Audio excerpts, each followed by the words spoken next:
Ja, tako, čas za antikviz, za izbor teme pa danes nimava popolnoma nobenega razloga, no, razen tega, da se mi je po daljšem času ravno ta teden oglasila kolegica, ki je nekaj časa živela v Boliviji in sem pomislil, zakaj pa ne bi šli v Bolivijo?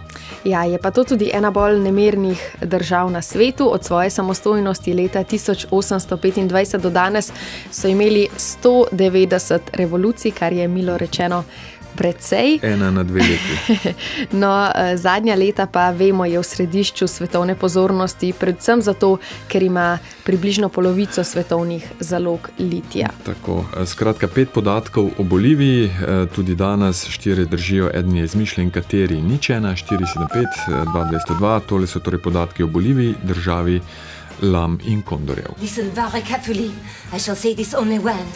Prvi podatek pravi, gora, ki žre ljudi, tako so ljudje poimenovali največji bolivijski rudnik srebra, v njem je po ocenah življenje doslej izgubilo že 8 milijonov ljudi. Podatek številka 2. Pred volitvami ima Bolivija 2 dni prohibicije, da se ljudje lažje trezno odločijo. Volilna starost pa je določena na 18 let za moške in 21 let za ženske. To je edina država na svetu s takšno delitvijo. Tretji podatek. Pravi Bolivijci so najmanjši ljudje na svetu, povprečje moških in žensk skupaj je približno 150 cm.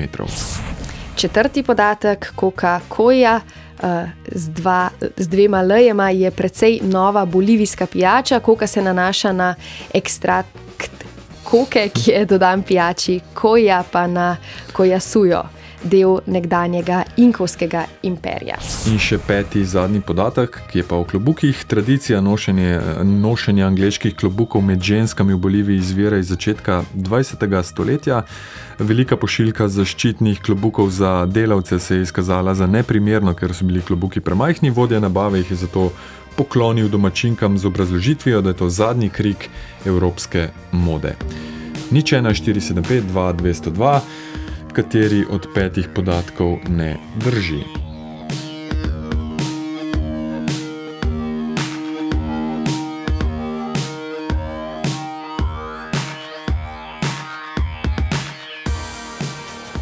Nič ena, 475, 2202, Miha pa prvi, ki je že vmes vrtel to številko. Miha, dobro jutro.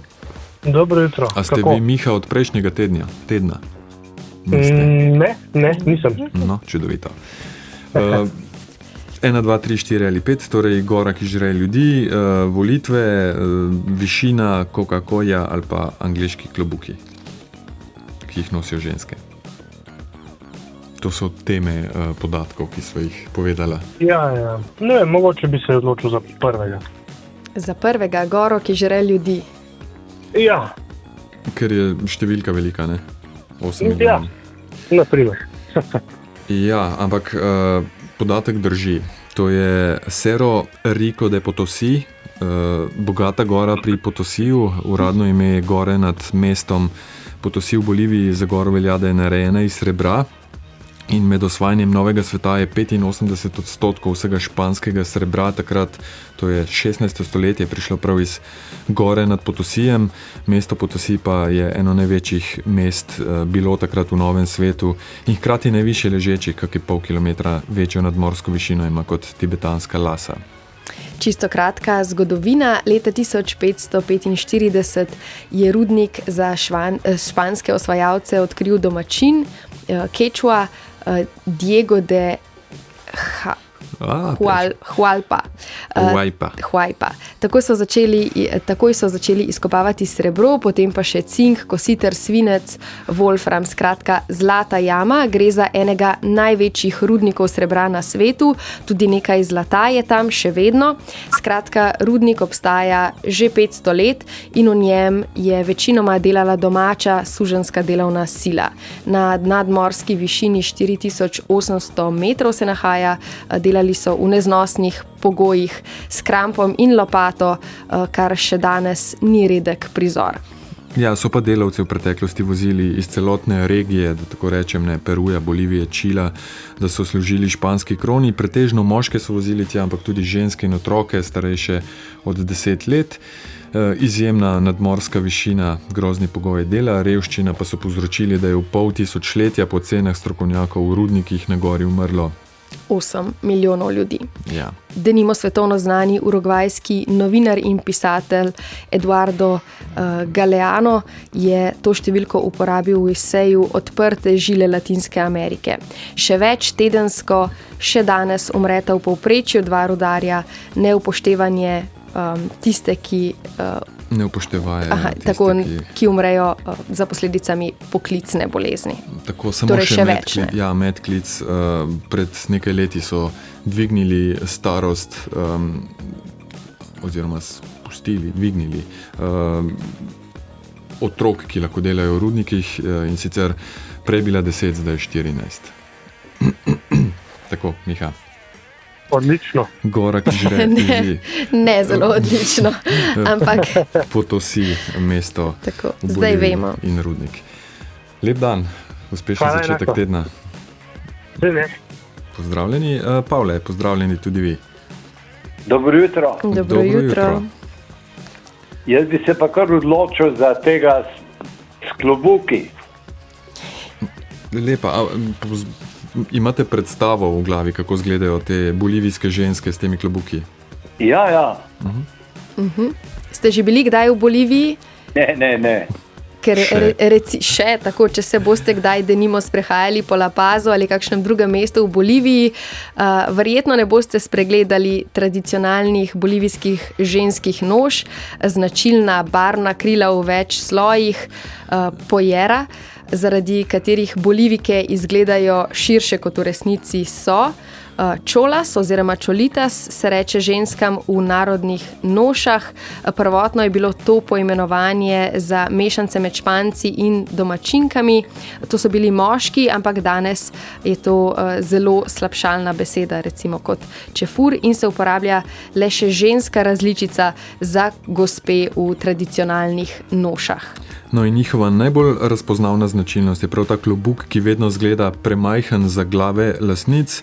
Bojda je potem, kako ga nosi, mogoče ugotoviti tudi, ali so poročene, vdove, samske. Skratka, klobuk je osrednja značilnost noše in mora biti čist in negovan. Če recimo pada dež, ga pokrijejo z vrečko, da se ne bi zmočil. Tako imenovani bowler hat bi mu rekli, oziroma so mu rekli včasih, nosila sta ga recimo Churchill pa Chaplin. Sredi 19. stoletja so ga razvili v Angliji, ker je najbolj stabilno stal na glavi in med delom in lovom ni bil tako neroden kot recimo cilinder, ki je padal z glave. Ja.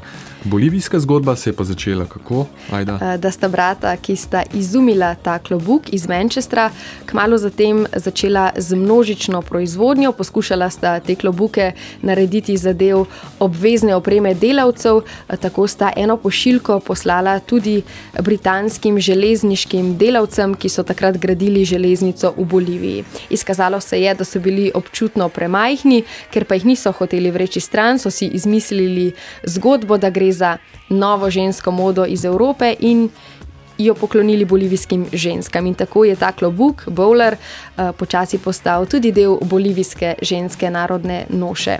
In dolga leta so jih v Bolivijo uvažali kar iz Evrope, danes pa jih delajo tudi že lokalno. Tako nastajajo tradicije, ne?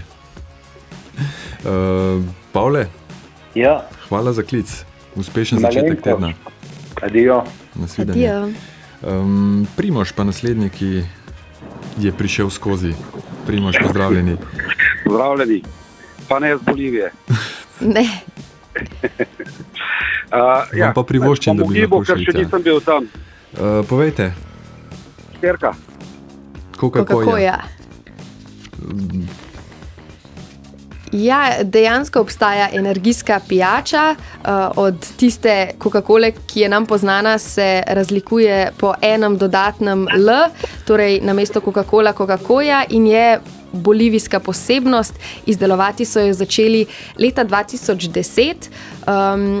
Okus je podoben, izgled tudi, ime pa sploh kot ameriška pijača, ki naj bi jo ta Coca-Cola nadomestila. Evo Morales jo je uvedel prejšnji predsednik kot poskus industrializacije in legalizacije koke v zdravstvene in prehranske namene. Gre pa seveda tudi za draženje imperialistov. Ne? Ime so sicer predlagali kmetje. Prvi del, vemo, tako kot koka ameriška, se nanaša na pomembno sestavino, tako kot v ameriški različici, kjer sicer te sestavine ni več. Drugi del kolja je pa iz Qualasuyo, to je pa južni del nekdanjega inkovskega imperija, kamor je spadal tudi del Bolivije. Ja, ta kuja zveni zelo podobno kot koja, skupen izraz za ljudstvi Aymara in Quechua, največji skupini staroselcev, ki tradicionalno žvečita kokine liste. Tudi Morales je denimo iz ljudstva Aymara. Tako. In je včasih prideloval koko. No? Ja. Torej, podatek drži, zelo na kratko povedano. Primož. Zelo na kratko. Coca-Cola. Če boste šli v Bolivijo, ne vem, če priporočam, ampak lahko pa poiščete. Lep preostanek tedna. Ja, enako. Nasvidenje, Primož, adijo. Iran se je zanimal za nakup oziroma za uvoz te pijače, drugače pa samo za lokalno uporabo, tudi zaradi sestavin. Ne. Jure, oziroma Andrej je še prej poklical. Andrej, dobro jutro, dober dan. Ja, živim. Še dva podatka imamo. Eden je o volitvah, drugi je pa o višini. Jaz bi mislil, da je ta drugi podatek za tale alkohol. Alkohol? V bistvu ste ugotovili, ampak ste se utaknili v napačen del podatka, kajti ta del prohibicije v resnici drži. Bolivija ima predsedniški sistem vladanja, kjer je funkcija predsednika pomembnejša od funkcije premijeja kot denimo ZDA in Francija. Parlament ima 2 domova, volitve pa so obvezne in so dejansko poseben dogodek. Pred vsakimi volitvami tako uvedejo 2 dni prohibicije, da se opiti ljudje ne bi narobe odločili. Ja, tako da ta del podatka drži, ne? Kaj pa ta drugi del? Drugi del podatka pa ne drži, drugače ne bi pravilno ugotovili napačnega.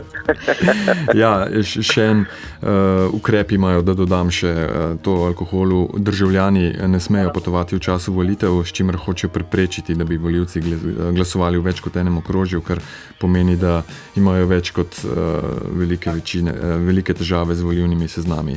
Recimo na volilni dan praktično ne morete dobiti taksija ali pa javnega prevoza, pa vse trgovine so zaprte.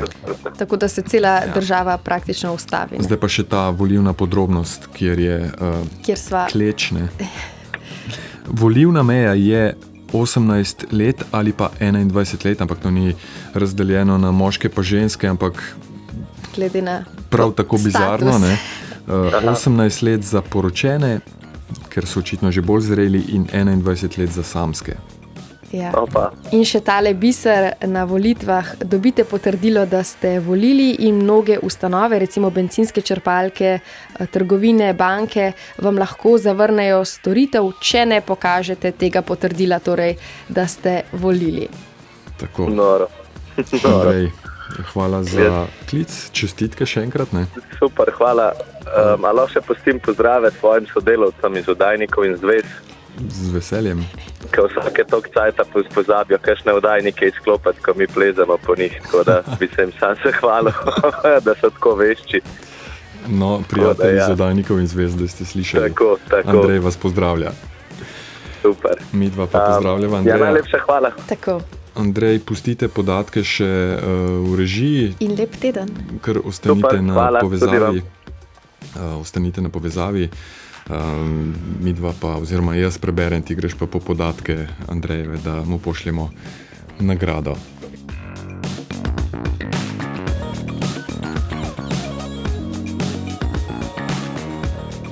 Namreč podatke tega zadnjega neodkritega podatka, povprečna višina, seveda nekoliko izmuzljiv pojem, ker se spreminja in je odvisna od reprezentativnega vzorca ter seveda točnosti in ažurnosti podatkov. ampak večina raziskav kaže sledeče rezultate. Najnižje prebivalce na svetu ima Bolivija, povprečna višina odraslega prebivalca je tako 151 cm, ženske in moški skupaj. Povprečen moški je visok slabih 160 cm, povprečna ženska pa skoraj 142 cm in z višino 150 cm boste sicer v zahodnem svetu že dobili diagnozo pritlikavosti. V Boliviji boste pa v povprečju, ker gre pač za eno revnejših držav v Južni Ameriki, je več kot tretjina bolivijskih otrok recimo kronično podhranjenih, kar seveda pomaga pri tem žalostnem rekordu.